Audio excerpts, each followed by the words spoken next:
Kalino sayun taleya tale janinge tatalai hoetunge jalini taiyo paratelahi ukalalina nunne ashaya toehi apaya lokala yotolo im shautelelani patalaya talana tue anche tonono te.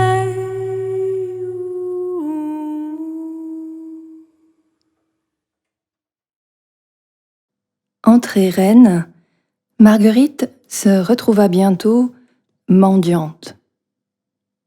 Comme si les murs qui l'enserraient malgré elle, malgré lui, la dépossédaient du royaume du vivant. En rejoignant le béguinage, elle pensait entrer dans la vie, célébrer ses noces avec l'époux, faire alliance avec Jésus-Christ. Mais c'est en religion qu'elle entra. Et ce, aux yeux de tous, de l'Église, de ce comté du Hainaut et de sa ville de Valenciennes. Comme une femme enceinte dont l'heure est venue, elle perdit les eaux de la Rhônelle, sans accoucher d'elle-même, ni de Dieu. Il est vrai que le premier hiver, la souveraine mourut, et Marguerite perdit sa mère spirituelle. La demoiselle, que les béguines élurent pour lui succéder, crut bon d'établir des règles de conduite pour leur bien à toutes. Il fallait, en ce siècle agité, où le soupçon d'hérésie était monnaie courante, préserver leur réputation extérieure, pour qu'elles puissent continuer à être libres intérieurement. Les béguines devaient donc sortir dans la rue, uniquement 2 par 2, garder la tête baissée et n'adresser la parole à personne. Elles ne pouvaient quitter l'enceinte de la ville, ni se promener dans les champs sans autorisation. Chaque soir, le porche du béguinage se refermait sur leurs rêves et leurs songes.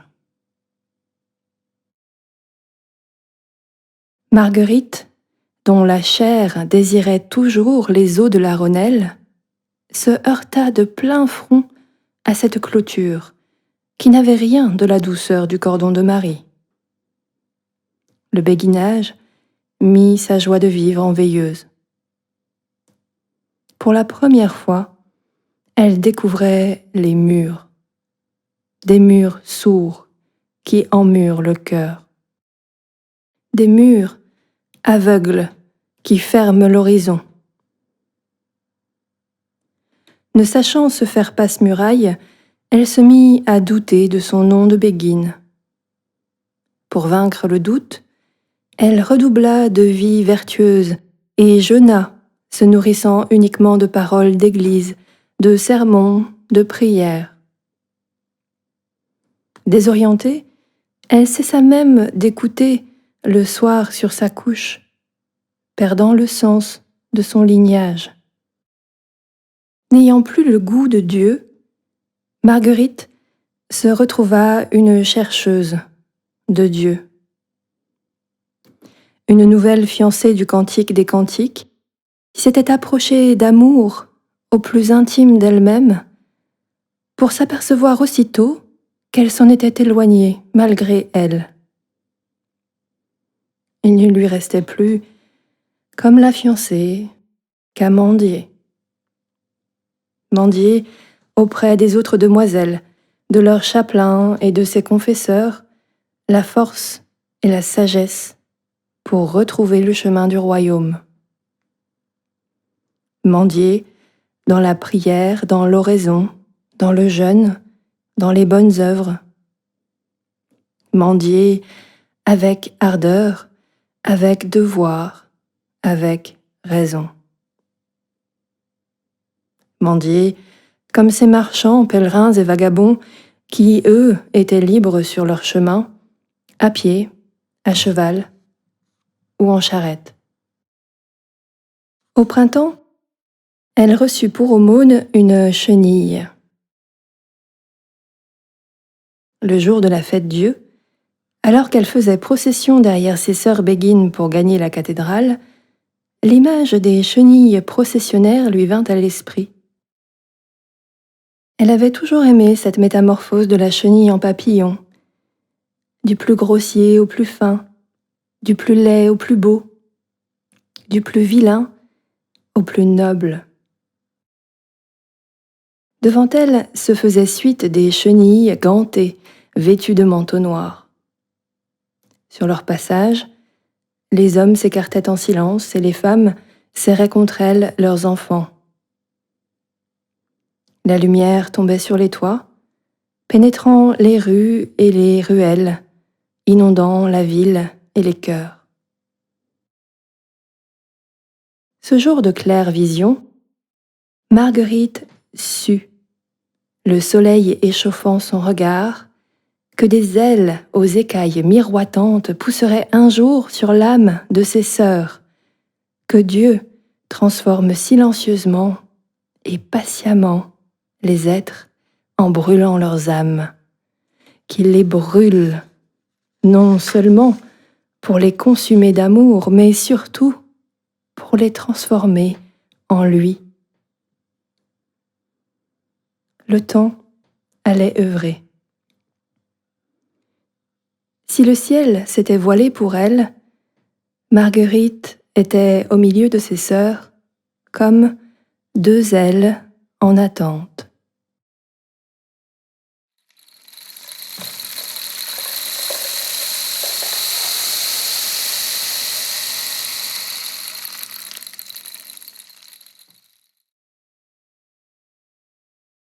Marguerite resta donc avec ses sœurs derrière les murs du béguinage. Les béguines avaient reçu la charge de l'hôpital Sainte-Élisabeth et elles assistaient les veuves sans argent, les jeunes filles enceintes et les enfants abandonnés qui quémandaient leur aide. Obéissant au devoir des vertus, Marguerite se mit donc à servir avec zèle les malades, les mourants et les morts. Suivant le chemin indiqué par son père, elle fit corps avec le corps meurtri de sa ville de Valenciennes. Les 3 premières années, elle soignait le matin les malades sur leur lit d'hôpital et lavait l'après-midi les draps sales à l'eau du puits dans la cour du béguinage. La vie est passagère et la mort aussi vive et rusée qu'un renard affamé, lui répétait la souveraine. Marguerite savait que le mal pouvait l'atteindre par le bout de ses doigts ou par l'air qu'elle inspirait. Mais elle tenait bon. Elle plongeait avec force ses mains fines dans l'eau froide pour laver à grandes eaux les linges souillés, effacer toute trace de l'écoulement du sang, des déjections et des humeurs des corps, rendre ses draps à leur pureté virginale. Chercheuse, elle mendiait en prière dans toutes ses bonnes œuvres un chemin d'épousailles, ses noces avec le Christ en croix. Laver les draps un jour ne lui suffit plus. Ayant vu une petite fille abandonnée mourir dans ses bras, pour avoir eu pour seul lait maternel l'eau souillée des ruelles, elle fit front et releva les yeux pour voir en face ce destin de mortel qui est le lot de tous. Oui, il lui fallait plonger tout entière dans l'eau, de la tête jusqu'aux pieds. Retrouver la force du courant, vivre la grande épreuve. Laver sa robe dans le sang de l'agneau. Approcher plus encore de la mort pour saisir son mystère. Renouveler son baptême et mourir pour de bon à la mort. Elle se porta donc volontaire pour laver les dépouilles. Dès la 4e année, Elle se levait chaque matin pour descendre dans la salle voûtée de l'hôpital et toiletter les morts de la veille. Des morts aux membres et au visage figés, sur lesquels la souffrance avait laissé son empreinte. Elle dépliait les doigts, fermait les paupières, surprenait parfois des sourires. De ces morts émanait l'angoisse du vide et parfois une intense lumière. Quand elle percevait cette lumière, elle savait que ce mort était entré dans la vie et elle en ressentait en son cœur une grande joie.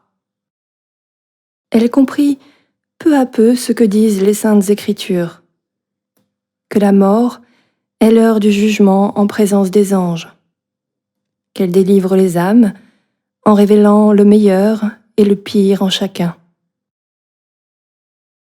À son école, Marguerite apprit à discerner la belle mort de la laide, mais aussi à porter attention en elle et autour d'elle à tout ce qui corrompt l'âme de son vivant, à l'ivraie qui gangrène les bons comme les méchants, à tout ce qui est mort avant même d'être mort.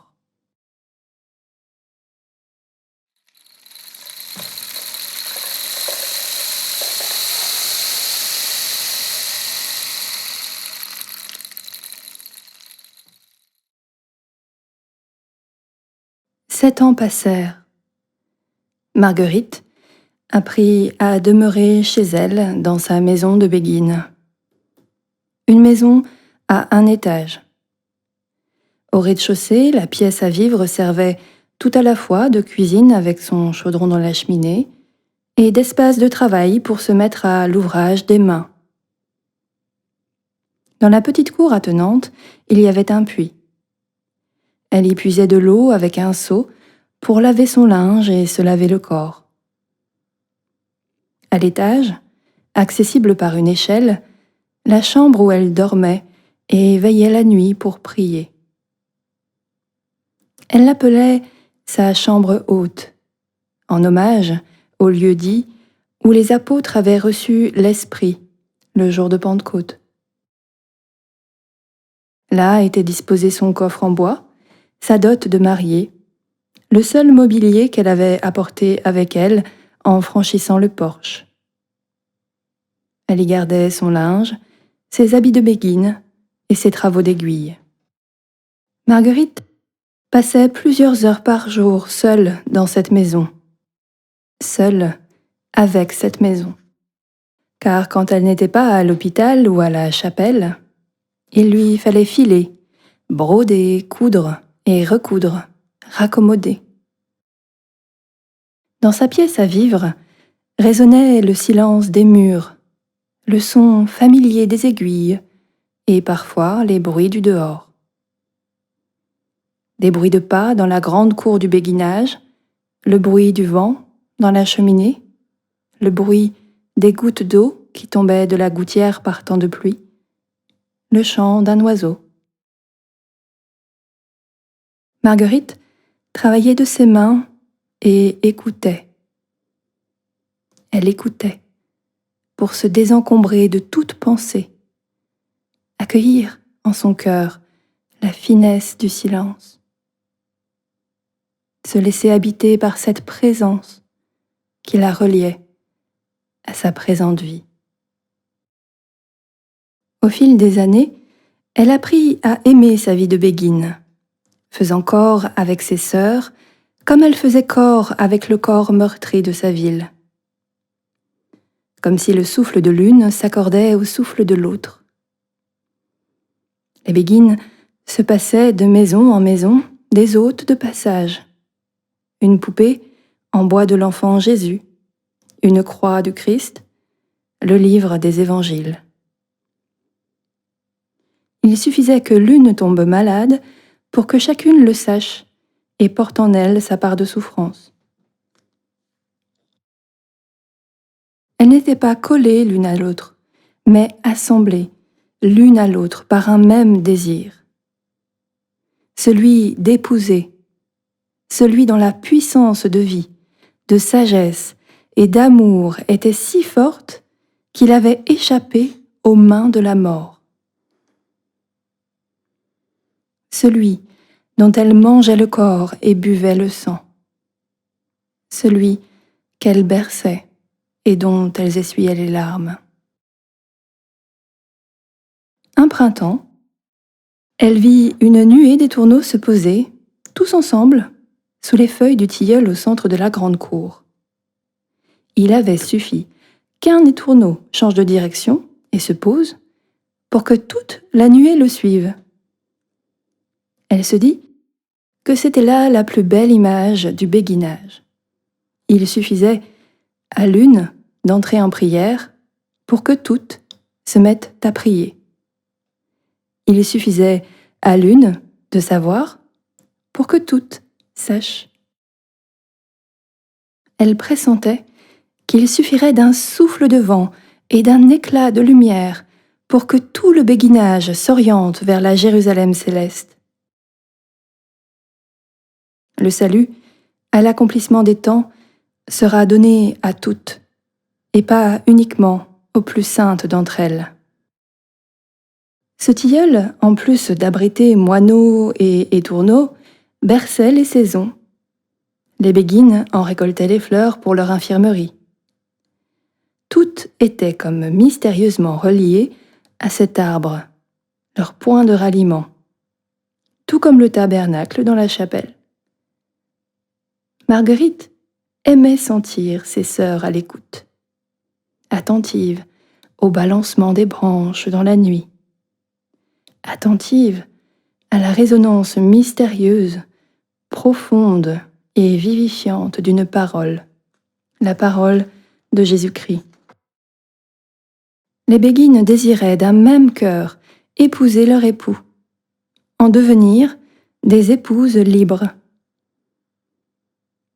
Le béguinage les assemblait dans une même communion de prière et d'attente féminine.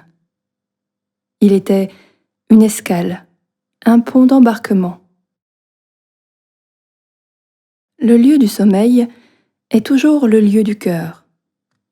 Dans sa chambre haute, Marguerite ne s'endormait pas tout de suite, mais veillait un long moment, le cœur à l'écoute. Cette chambre haute n'était que la face, visible et matérielle, de la chambre intérieure où demeurait son âme. Elle ne comprenait pas pourquoi chapelain et confesseur ne parlaient jamais de ce lieu où il faisait bon être. Un lieu qu'elle sentait infini, si infini qu'elle pourrait y plonger au plus profond sans en trouver le fond. Elle devinait que là était le passage pour accéder au royaume. L'infini en elle rejoignait l'infini de Dieu. Elle avait en elle une chambre intérieure où non seulement son âme demeurait, mais aussi l'univers entier. Elle était reliée de l'intérieur à l'univers. Mieux, elle contenait l'univers. Elle était sein de vie. La chair de Marguerite n'avait jamais connu la chair d'un homme, ni celle d'un enfant. Était-ce pour cette raison qu'elle ressentait en elle si vivement la dimension charnelle de cette chambre intérieure?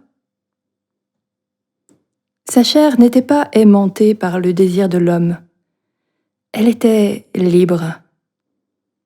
Libre de se donner à Dieu et de transformer son désir de femme en désir d'infini. Chapelain et confesseur ne lui indiquaient que le chemin de la prière, des vertus et des bonnes œuvres. Mais Marguerite cherchait différemment les portes du royaume.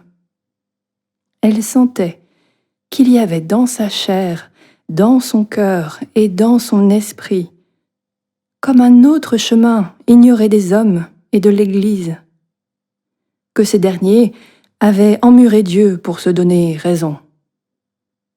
Or Dieu n'était pas un mur, mais une chair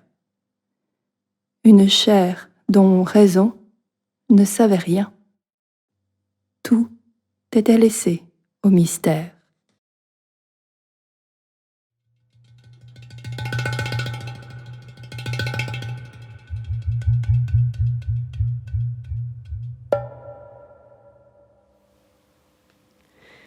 Come